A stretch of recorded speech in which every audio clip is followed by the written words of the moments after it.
সুপ্রিয় দর্শক, আপনারা দেখছেন এটি ঢাকার পুরানা পল্টন এলাকা, যেখানে সবসময় ছবির ফ্রেম বাঁধা হয় এবং ছবি তৈরি করা হয়, বিশেষ করে অফিসিয়াল ছবি।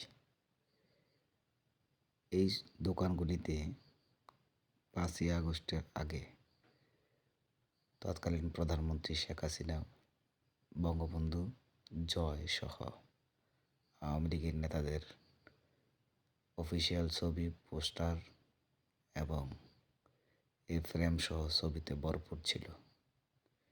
কিন্তু সরকার এবং পট পরিবর্তনের সাথে সাথে এখানে স্থান করে নিয়েছে বিএনপির জিয়াউর রহমান, খালেদা জিয়া এবং তারেক জিয়ার ছবি। এই চরিত্র যতদিন থাকবে ততদিন বাংলাদেশে যত সংস্কারই করা হোক না কেন, কোনোদিনই এই সুফল বাংলাদেশের মানুষ পাবে না। এর কারণ এবার বিএনপি, এর পরের বাড়ি চলে আসবে আওয়ামী লীগ।